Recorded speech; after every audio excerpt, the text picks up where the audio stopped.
جمہوریت کی تاریخ میں ہوا ہی نہیں ہے کہ ایک جیل سے آدمی اٹھ کے آئے اور پارلیمنٹ کی پبلک اکاؤنٹس کمیٹی کا چیئرمین بن جائے اور پھر اسی نیب کو طلب کر لے. ہم نے وہ بھی ان کی کوشش کی کہ چلیں جی پارلیمنٹ چل جائے. یہ ہو ہی نہیں سکتا کسی کو این آر او دے. ہم نے کسی کو چھوڑنا نہیں ہے جس نے آج اس ملک کا دیوالیہ نکالا ہے. جتنی ہم نے کوشش کرنی تھی ہم نے کر لی ہے. ہماری خواہش یہی ہے کہ شہباز شریف صاحب خود استعفیٰ دے دیں. اخلاقی طور پہ استعفیٰ نہیں دیتے تو پھر پبلک اکاؤنٹ کمیٹی کے ممبران ووٹ کے ذریعے شہباز شریف صاحب کو ڈی سیٹ کریں گے. قانون میں یہ آپشن موجود ہے. جیسے علیم خان نے استعفیٰ پیش کیا تو شہباز شریف کو بھی چاہیے اگر کوئی مورل اتھارٹی ان کے پاس ہے تو ان کو چاہیے کہ خود جو ہے وہ سٹیپ ڈاؤن ہو جائے. عمران خان صاحب نے میاں شہباز شریف کے حوالے سے باتیں کی ہیں کہ جی ہم اس کو پی اے سی کا چیئرمین نہیں رہنے دیں گے. دوسرے وزراء نے باتیں کی ہیں. تو یہ اگر اس قسم کے اقدامات اٹھائے تو ہم بھی اس سارے سسٹم کو جو ہے منجمد کر سکتے ہیں.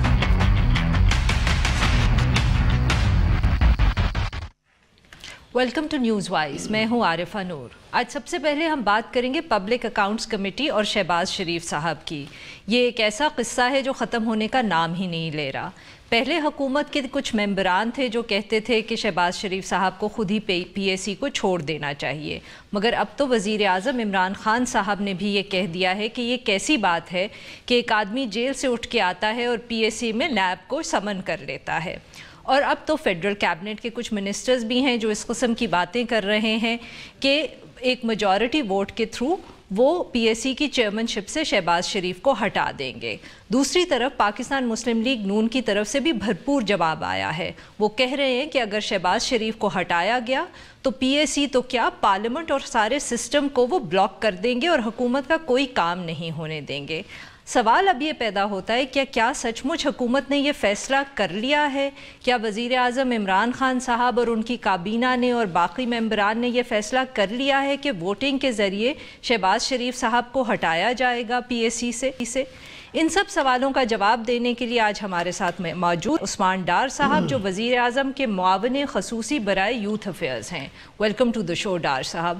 تو ڈار صاحب اب بتائیں، آپ نے کر لیا ہے فیصلہ، آپ ووٹ کرنے لگے ہیں پی اے سی میں اور شہباز شریف صاحب کو ہٹانے لگے ہیں یا ابھی تک باتوں تک ہی قصہ چل رہا ہے؟ دیکھیں، ایک اصولی بات ہے جو ہمیں سمجھنے کی ضرورت ہے، قوم بھی سن رہی ہے. ہم تو ڈے ون سے کہہ رہے تھے کہ شہباز شریف صاحب کو پیک کا چیئرمین نہیں ہونا چاہیے، ان کے اوپر کیسز ہیں، نیب کی حراست میں ہیں. کافی عرصے تک آپ نے دیکھا گورنمنٹ نے سٹینڈ لیا، لیکن ان لوگوں نے اس دوران، پوری قوم جانتی ہے کہ پارلیمنٹ پروسیڈنگز چلنے نہیں دی اور اس کو انہوں نے ایک سٹرانگ بیس بنایا جی کہ آپ پیک کا چیئرمین بنائیں شہباز شریف صاحب کو تو پھر پارلیمنٹ کی پروسیڈنگ اور اپوزیشن جو ہے نا وہ پارلیمنٹ کے معاملات پہ آن بورڈ ہوگی. اس فلیکسیبلٹی کو جو اس وقت گورنمنٹ نے صرف اس لیے ڈیسیژن لیا یا ہم نے پیک کا چیئرمین انہیں مانا تاکہ پارلیمنٹ کی پروسیڈنگز آگے بڑھنی چاہیے، لیکن آپ نے دیکھا اس کے بعد بھی پھر یہ بلیک میلنگ پہ اترے ہوئے ہیں. روز کوئی ایک ایشو لے کے آ جاتے ہیں اور پارلیمنٹ کا ماحول خراب کرتے ہیں، پارلیمنٹ میں یہ گل گپاڑا کرتے ہیں، مچھلی منڈی کا ماحول بنا دیتے ہیں.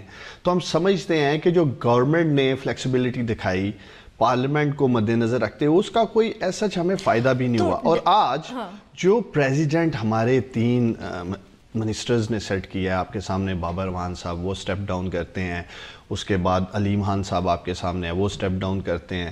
تو اگر ایسا پریزیڈنٹ گورنمنٹ سائٹ سے سیٹ ہو رہا ہے تو کیا اخلاقیات نام کی کوئی چیز نہیں ہے اپوزیشن میں؟ کیا شہباز شریف صاحب کو سٹیپ ڈاؤن نہیں ہو جانا چاہیے؟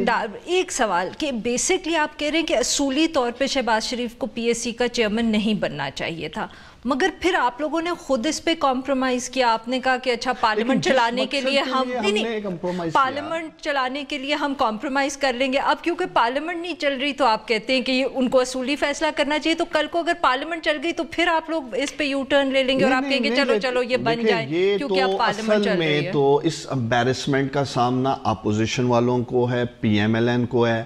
اگر وہ سمجھتے ہیں کہ پارلیمنٹ میں ایک ایسا شخص پیک کا چیئرمین ہونا چاہیے، اور پھر دوسری طرف دیکھیں انہوں نے خود نیب کی ایک عدالت لگا رکھی ہے، نیب افسران کو بلاتے ہیں اور ان پہ غصہ اتارا جا رہا ہے. میں تو ان کا جو سیالکوٹ میں ایک ایم این اے ہے اس کی پریس کانفرنس سن رہا تھا،